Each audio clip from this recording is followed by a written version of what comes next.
bike sharing is becoming the newest high-tech transportation in San Jose. We'll have more on that story. Aerospace engineering students are building the plane for senior project. My name is Daisuke. I have a story coming up. I'm in Rock Springs, San Jose by the Coyote Creek banks. This area was heavily flooded last year. There are more about the story. From the School of Journalism and Mass Communications at San Jose State University, your source for what's happening with a fresh perspective on today's issues. You're watching Update News. Welcome to Update News. I'm Trevin Smith. And I'm Selena Ramirez. An abortion bill could affect all CSUs and UCs if passed by the California Assembly. Senate Bill 320 would require California universities to offer abortion by medication services in their health centers. Cynthia Loera will tell us more on the story. If the bill becomes law, SJSU students could come here to the Wellness Center for medication-based abortions. It's already passed the Senate and is awaiting House approval. Proponents say it would ease the challenges students face with unwanted pregnancies. This would be a really good way to remove the access barriers that a lot of students face when accessing reproductive services, things like birth control and abortion. Just Care California, which stands for Campus Action for Reproductive Equity, is a coalition that was created by students. It lobbies for getting abortion services onto college campuses. Abortion care, medication abortion is basic health care, and there's no reason that students should have to go off campus. This Planned Parenthood is the most accessible one to San Jose State students. It is located on the Alameda. Students can get here by taking a 20 to 35-minute bus ride. Word of the bill has some students questioning the safety of students who will be using the abortion pill on campus. Not all students are in favor.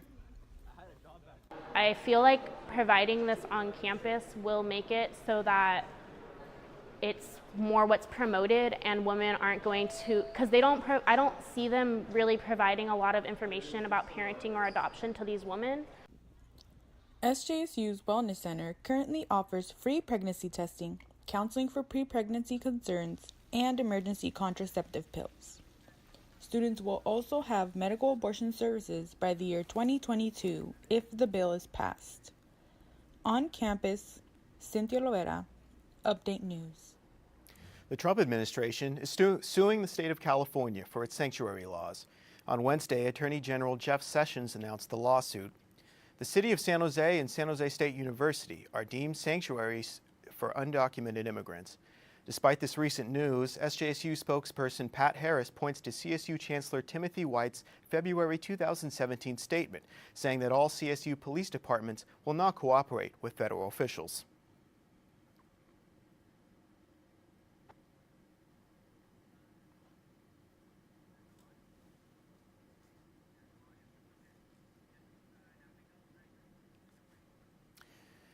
According to a California law which went into effect in January, state and local law enforcement agencies, including school and security departments, do not have to work with Immigration Customs Enforcement.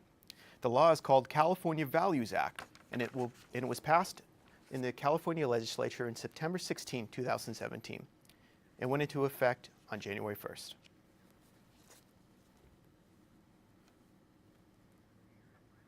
Melissa Uriar is live on campus to tell us more about the recent rally in City Hall.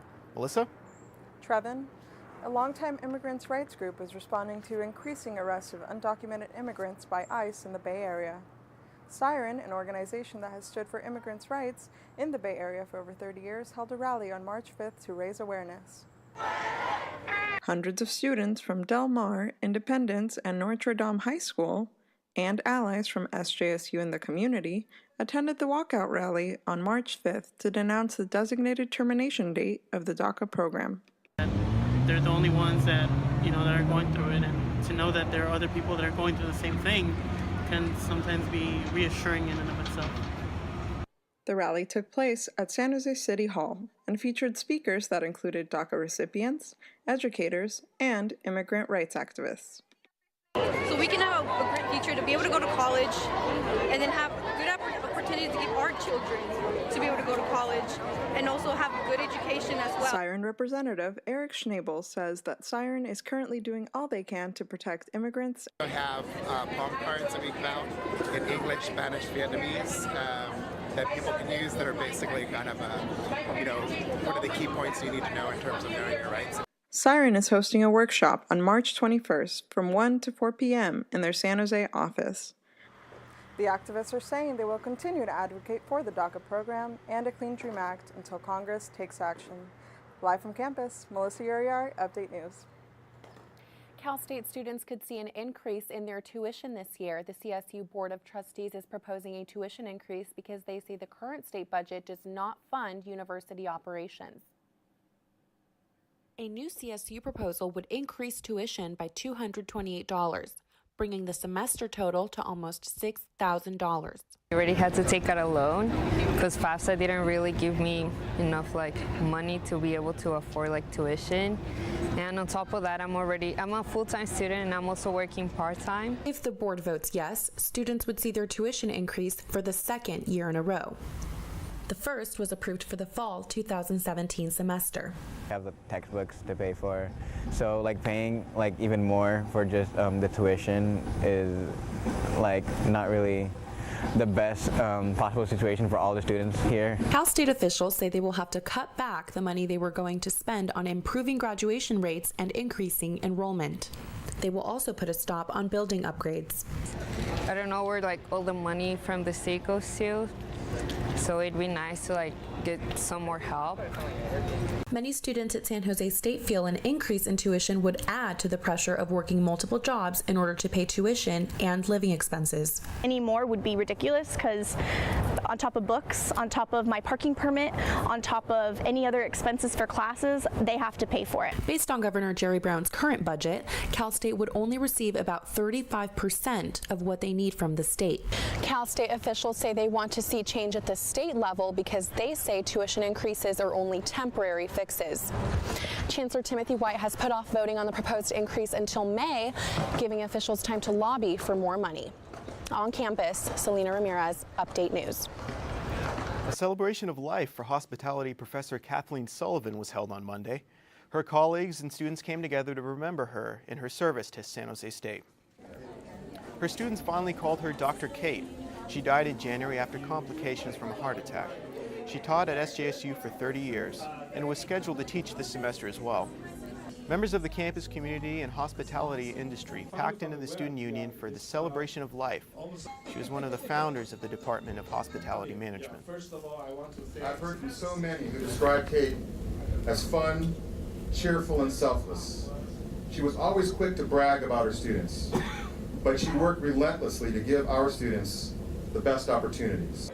The people who attended the memorial added the flowers to a community vase of flowers in Kate's memory.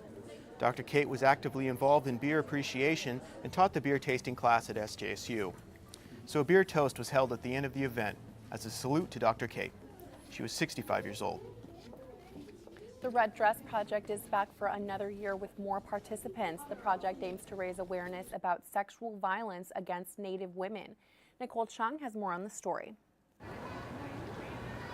Red dresses cover the green vegetation throughout campus as the Red Dress Project commences its second annual event. The project was brought to SJSU last spring. There's more awareness in the United States about this issue. This time last year, I don't think there was much acknowledgement of the fact that Native women here are being murdered and going missing. Deborah Bone takes students in her sociology classes around campus to hang the dresses. For some students, the issue of sexual assault is much more personal than is for others. So I myself am a sexual assault survivor, and I've been very outspoken about that in the last decade or so. I think I'm very fortunate to have, throughout my life, come to terms with it. With movements like Me Too bringing cases of sexual harassment and assault to light, the Red Dress Project serves as an important reminder that women of all races and ethnicities can fall victim to such crimes. After hanging the dresses, Deborah Bone and event attendees discussed the importance and prevalence of violence against Indigenous women. The attendees consisted of a mix of both students and San Jose residents. I see all those red dresses, and then I wear the red dresses, pay attention. And when I see this message, it really amazed me and shocked me. Participants hung over 50 dresses on campus this year, making the red dresses almost impossible to miss. As a continuation of raising awareness, De Bourbon and her students will be hosting a Me Too event on April 10th. On campus, Nicole Chung, Update News. Now we have Sean Yu Rand to tell us about the flood anniversary. Sean Yu. Selena, more than 1 year has passed since the Coyote Creek overflowed its banks, and more than 150 families that fell victim to the flood filed a joint lawsuit against multiple city and county agencies. Shirakawa Elementary School held a gathering on Monday for the anniversary of the flood. Officials from the city and NGOs gave speeches about self-protection during emergency conditions. Now keep your hand up and raise your hand. With help from organizations like the American Red Cross and Catholic Charities, many evacuated residents have returned to their old homes. But some houses are still under tarps 1 year after the flood, and the recovery process is slow and hard for some flood victims. It's really overwhelming for me. I suffer from depression and anxiety, so, everything's more pronounced. After witnessing her neighborhood being thrown into chaos, San Jose lawyer Amanda Haas is representing the flood victims, including her son's family, for the joint lawsuit. She says she's lucky, but more should have been done when the flood came. Homeowners here and anywhere impacted voted for flood protection and agreed to have an extra tax imposed so that they would be protected. To discover that they weren't, it's very upsetting. The Office of Emergency Management has made changes after the flood and wants the new Alert SCC system. They're passing out flyers in 4 languages around the city. When we pass these out, it allows people to go on a phone app or on their computer and download this for free, completely. Let me stress, this is free. And we'd like everyone possible in the city to do exactly that. The future of the lawsuit and the displaced residents are still uncertain, but certainly much more communication is needed for the future. Live from the newsroom, Sean Yu Run, Update News. California may be under watch with the 3rd driest winter on record in 2018. Despite recent weather conditions, scientists say that California is headed into a continuous drought. Shalise West has the story. High pressure and dry air conditions have contributed to lower levels of precipitation in California. As February came to an end, Sierra snowpack levels were reported below 30% in 2018, compared to 182% in 2017, according to the National Weather Service. SJSU Meteorology Chair Allison Bridger says that the recent rain will not be enough to end the drought. This is the latest drought in a series of dry years. And we should be concerned about the possibility that it's a symptom of climate change. After California Governor Jerry Brown issued a declaration about water consumption in 2014, local water districts took action asking customers to cut their use of water. Thousands were notified with a list of restrictions that included no use of water in local fountains and to limit use when watering plants. The water that we have on Earth is the only water we have, and if we keep mismanaging and toxifying the water that we have, it's going to get to the point where the world is no longer fighting for fossil fuels. We're going to be fighting over water. In April 2017, the drought was said to have ended while Californians cut their use of water by 25%. According to the Santa Clara Valley Water District, rates currently stand at a 1,178 max yearly, leaving bill payers scrambling to keep up. Climate science junior Elizabeth Gutberlet says that California's drought has not ended and can soon have a major impact on agriculture.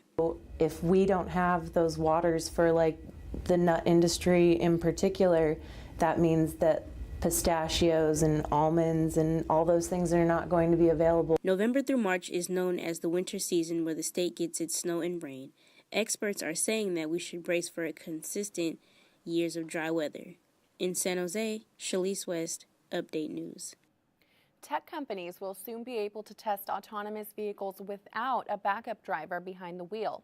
Currently in California, a driver has to be ready to take control of these vehicles. Kristen Lamb shows us how the regulations will go into effect in April.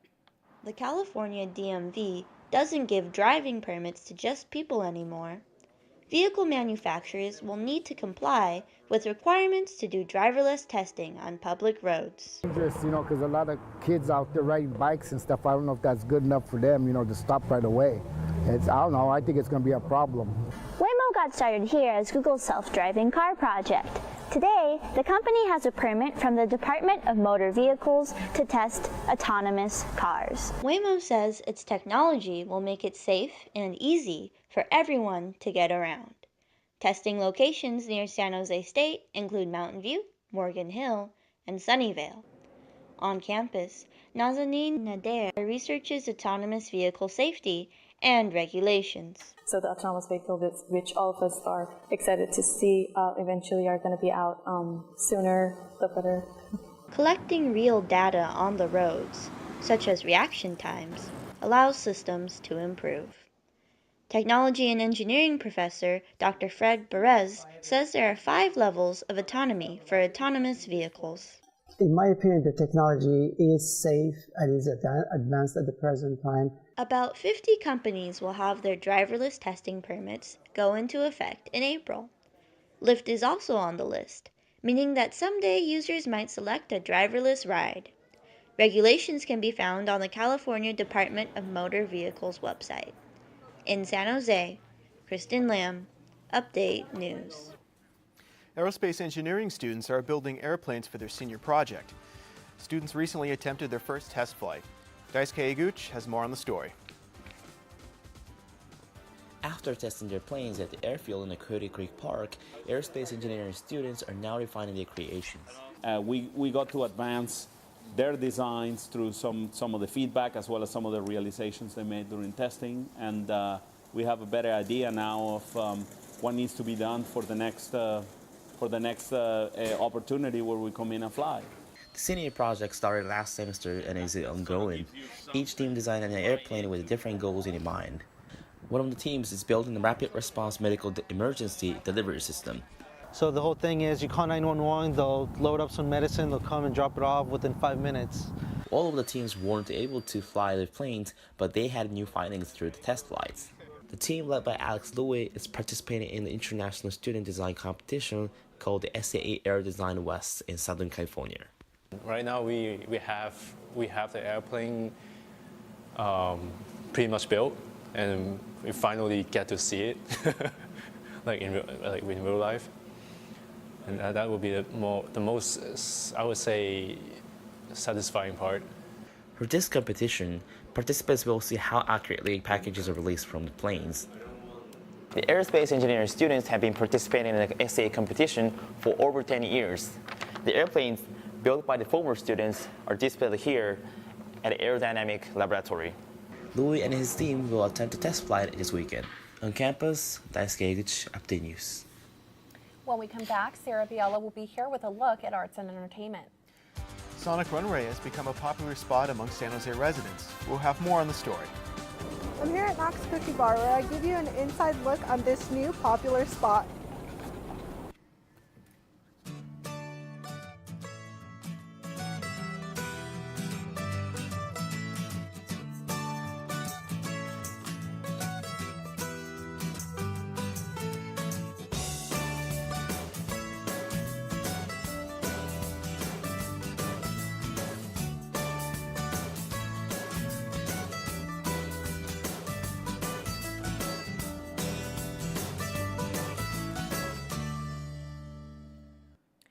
Bike sharing is innovating public transportation in San Jose. Residents of the area are no longer worrying about parking or traffic jams. More people are sharing bikes, making this medium of transportation very popular. Nora Ramirez has the story. Isabel Munoz says that now it's easier for her to get to class thanks to the accessibility to the bikes and scooters around downtown. Lime S is the name for the public electric scooters that help people arrive to their destinations in shorter amounts of time. Cheaper than Uber. I don't have to worry about being late to class because if I find one on campus, I can just take it and then it'll shorten your distance way quicker. This innovation in transportation appeared in San Jose around 2 months ago and since then has been attracting the public. Through the Lime Bikes mobile app, San Jose residents can access bikes and scooters anywhere at any time. And then the light rail was down last week as well, so that was when I kind of used the bikes to get around San Jose as well. So they were super helpful. They definitely make life a lot easier. Although many people are using Lime bike transportation, other residents prefer to walk to save up money. I personally think that the bikes and the scooters can be pretty convenient, but they could also get a little pricey if you use them too often, so I'd rather walk. Residents can get the Lime Prime plan for approximately $30 per month, including 100 rides but no electric bikes and scooters. However, money is one of the main concerns for San Jose residents, and this offer can be unaffordable. The Ford Go Bikes offers a one-time $5 yearly membership. Through a program called Share for All, residents who qualify for Call Fresh, Low Income, and PG&E Care Utility can qualify for bikes in the area. In San Jose, Nora Ramirez, Update News. 3 student success centers will be supporting SJSU underrepresented minorities starting from this semester. African American Black Student Success Center is one of the 3. The African American Center is now home to 1,000 black students. The director hopes the center will provide a welcoming space and resources to help students achieve their goals in the university. Really find out from students how are they doing, because one of the issues here at San Jose State for underrepresented students, the graduation rates have not been at the level they want them to be. The Success Center creates a community wall and does the survey to understand more about students' needs. Students can come in to study and build social connections with more people here. The center will bring more resources and opportunities, such as workshops and guest speakers in the future. And now we have Sarah to tell us more about arts and entertainment. Yeah, Sarah, tell us about what's going on with those lights downtown. Well, the popular attraction is actually hosting its last event. A fashion show will be held today as the closing event for the Sonic Runway. For 3 months now, the light art installation in front of the San Jose City Hall has become a landmark. The light corridor visualizes music waves by syncing it with music. Walking the runway, the audience can see the changes of colors and patterns on the circular LED light. The exhibition attracts San Jose residents to walk, enjoy the music, and take photos here. The colors are really beautiful. It's very dynamic. There's a lot of changes going on, and the music is very hip and modern. So I think it's just a really great combination of all the lively things that you can think of. Chong likes to do photography and says that he would like to see more art exhibitions like this in the city. Every student knows the struggle of late night cravings, especially when up studying. With only a few options open until the late hours of the night, a new cookie bar is making its mark with San Jose State University students. Jelani Reyes has more. Knox Cookie Bar opened its second location in January. The shop is located just a few minutes away from campus and specializes in cookies and late-night deliveries. Owner Nathan Pendleton says he has seen a huge support from students since opening its doors. The student population being 2 blocks away from here are absolutely coming by at all times, before class, between class, after studying. We've delivered to the library as well. Unlike other competitors, Knox stays open until 2 a.m. and delivers up until then. In addition, ice cream is also a part of their menu. Flavors include chocolate, vanilla, and mango, among 9 others. Prices for those range between $3 to $7. But even then, it's the cookies that bring customers like Alex Yuan in. It's pretty much my first time. I had no idea what to expect. And yeah, pretty much it. I just got a grab bag for $5. Prices for cookies vary, but a single large cookie is $1.50. Mini cookies are sold in dozens for $7.50. Kevin Kive is an employee at Knox, but being a college student, he too knows what it's like to stay up late studying. And since midterms are coming up for Dianza, I pull all-nighters all the time, left and right. So I think it's really helpful when I'm up past midnight to have something to come to eat or something to get delivered to my house. The owner says he would like to expand to cities near the area, especially those with college campuses around them.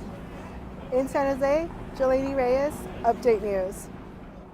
Walking in the heart of downtown San Jose, be on the lookout for a bear. A new art installation has just gone up. As Trevin Smith shows us, it's a massive sculpture of a grizzly bear and cubs. Downtown San Jose is home to a number of creative art installations and pieces. From the curled, slithering snake titled Plumed Serpent, to the futuristic atmosphere of City Hall's Sonic Runway. They are now joined by the city's latest polarizing new piece. This week, the city has added its latest attraction behind me, a massive bear statue that's worth more than meets the eye. This one here caught my eye because I'm going to be ending up in Alaska. From the moment San Jose resident Jeanette Reynez saw the structure, it was love at first sight. And when I saw the bears here, I was just like, oh, that's awesome. Then I realized it was made out of pennies. And I'm like, well, it needs to have a little tiny coin slot that says feed the bears. Over 200,000 pennies come together to form Ursa Mater, better known as Mama Penny Bear, at the annual Burning Man Festival in Northwest Nevada. Because it's like, you know, copper brown, and it looks like the fur, huh? Straight up. If you don't look at it from close like we are, from a distance, it looks like it's just fur. It's kind of cool that they're adding more art installations and stuff like that around San Jose. It's a little weird and stuff like that, but I think everybody likes weird too. The installation was created by a local art team who go by the name Mr. and Miss Ferguson. The two are based in Hayward and are regular participants in art events in and around the Bay Area. Mama Penny Bear is currently located across from Plaza de Cesar Chavez on South Market Street, and according to Mr. and Miss Ferguson's Facebook page, will remain there until the end of May. With each piece of change combining to equal over $2,000, the positive reception from Mama Bear's newest fans have made it worth every penny. Reporting from downtown San Jose, I'm Trevin Smith. And that does it for arts and entertainment. Back to you, Selena and Trevin. Thank you, Sarah. And when we come back, Nicole Chung will be here with a look at sports. San Jose State's basketball court was ranked among the best in the nation. Find out where after the break.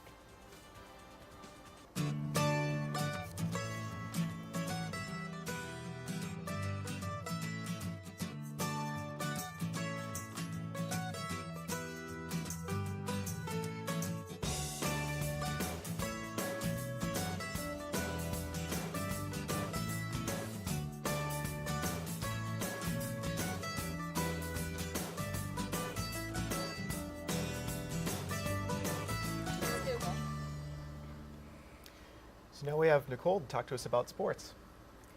Well, Trev and Selena, the club tennis team here at San Jose State is in full swing and in their first season as a club.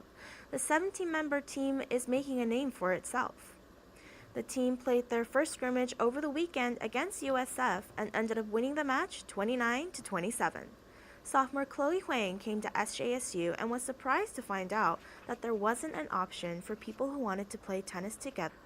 Members say that they hope the team grows larger every semester. The club will head to Santa Cruz on Saturday for their first match of the season. San Jose State's basketball teams may have struggled this season, but their court was in the spotlight.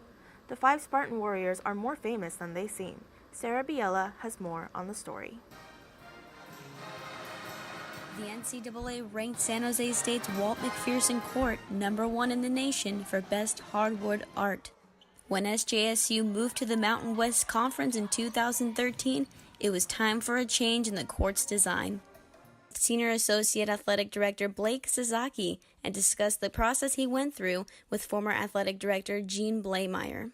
Gene had a concept in his mind to having Spartans coming out of the court, and Michael Bobian basically put the design together. After many design changes and revisions, it took 2 months to create and lay out the court. It was up and running by the summer of 2013. Once the court debuted, it received a lot of reaction, and not the good kind. There was some, what I'll call, non-traditional media outlets that actually criticized the court. So it's really refreshing to hear from a reputable media outlet, the NCAA, actually applaud our court and the design of it. The ones who know the court the best are no other than the athletes who play on it. Women's basketball senior guard Maizanique Lod knew there was no competition for the 5 armed warriors. San Jose, best court ever. I seen the others and they were okay, decent. It's like somebody's grandpa designed them. But I mean, hey, our court's the best court. Not only does the court represent the Spartan fan base, but it also symbolizes the harmony of the program. On campus, Sarah Biella for Update News. San Jose State men's basketball team is flying high with their first conference win of the season and their first win over Utah State in 10 years. The Spartans grabbed the 64-62 win over the Aggies to snap their 16-game losing streak. Because it was senior night and the team's last home game, Jalen James and Ryan Singer were honored for their hard work before the game. It was a very close game, and we were able to prevail tonight, and we did a really good job in our defense and rebounding, excuse me. I'm a little happy because we won. SJSU dropped the last game of the season to Air Force, putting their final season record at 4-25. SJSU baseball bounced back from their 2-game losing streak and beat the Pac-12 Utes on Monday afternoon, bringing their record to 6-6. This follows 2 losses the previous day after a 2-day rain delay. The Spartans were swept in their doubleheader against the Aztecs, whom they haven't won a game against since 2016. SJSU was outscored to 18-3 and were struck out 17 times through both games. The bullpen gave up 11 of the 18 runs. I don't think we pitched very well today. Again, I think we pitched behind in the count a lot, and we gave a lot of free bases, and we didn't pitch as well as we need to beat a quality opponent. The team will head to Reno over the weekend to face the University of Nevada, a fellow conference rival. And that's all I have for sports. And, well, good luck to the Spartans with their games this weekend. Yeah, let's hope they can bring home another win. Yes. And that does it for this week's edition of Update News. For all of us here, thanks for joining us, and see you next week.